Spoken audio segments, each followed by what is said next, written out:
السلام عليكم ورحمة الله وبركاته. هذه بساتين النجف الحولي من ساحة المظفر باتجاه الرضوية ابتداء من جامع سيد ناصر الميالي. هذه البساتين محافظ النجف السيد يوسف قناوي وهيئة استثمار النجف انطوها فرصة استثمارية لأحد المستثمرين المتنفذين بمحافظة النجف الأشرف، ضاربين كل الأعراف والقوانين عرض الجدار، لأنه ما من الممكن ماكو عاقل عنده قابلية يدخل شفلات على هذه البساتين العامرة، البساتين المثمرة، آلاف النخيل يطبب عليها شفلات أو متناسي أو هذه مئات أو عشرات العوائل اللي هي بيها، سواء كانت عقود أو طابو أو تحت كل المسميات. ما من الممكن واحد يقدر ولو ترجع للدولة، ما من الممكن واحد هذه الثروة يطبب عليها شفل. وشنو شنو فائدة؟ شوف شنو من نخل، شنو من مزارع، شنو من بساتين. وأنا أريد أعرف شنو فائدة المجمعات السكنية للمواطن النجفي. المجمعات السكنية فائدة خاصة لمستثمر انتخموا أصلا، انتخموا من عندها. هاك شوف آلاف النخيل، هاي ولاية علي بن أبي طالب. يعني أنا أسأل السيد المحافظ من يطلع ويقول أنا أعمر النجف، استثماراتي كلها فائدة للنجف. وين الفائدة؟ هل من المعقول فائدة لمحافظة النجف تجريف هذا النخل كله، النخل المثمر؟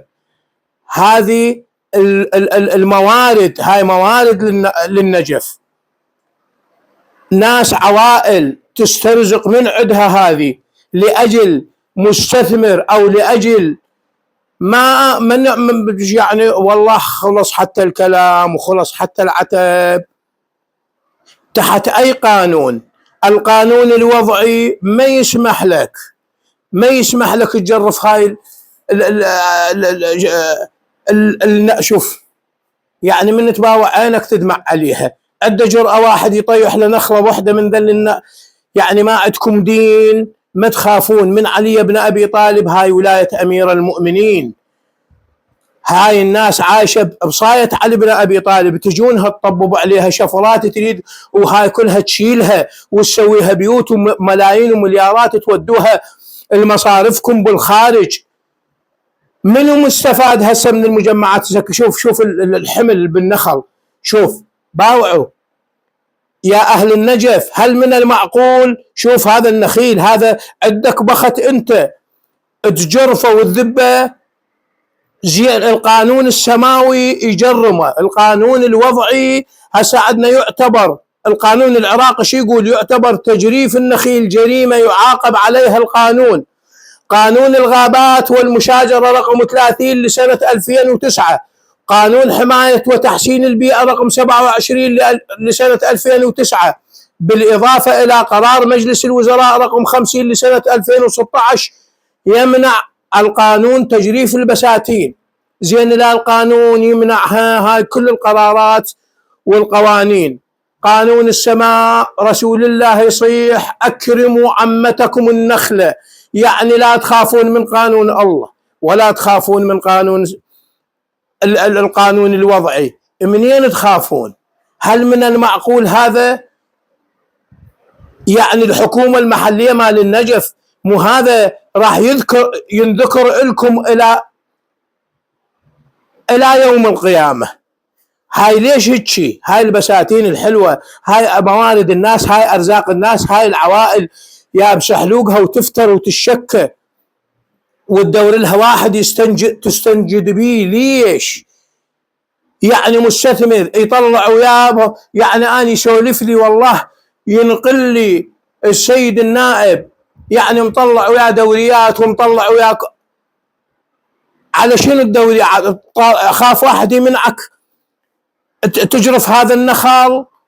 هل من المعقول وصلنا لهذه الدرجة؟ القانون العراقي، الدستور العراقي مو زين. آمنا بالله رب العالمين. هاي الناس يعني تجيها بلا تعويض. مدير البلدية مال النجف انت مسلمها إلى تحت أي قانون سلمتها للمستثمر؟ يا قانون الجاي تمشون عليه انتم، هاي شلون سلمتها للمستثمر؟ غير القانون يقول كل ما بها شاغل، الأرض لازم غير ما بها شاغل، ما بها شيء واحد. هاي الناس ما شفتوها؟ على سبيل المثال لا مسلميها للمستثمر، هاي الناس جاي تشتغل عشرات أو مئات العوائل، ما شفتوها؟ الأرض من تنعطي للمستثمر كل ما بها شاغل، هيك القانون يقول.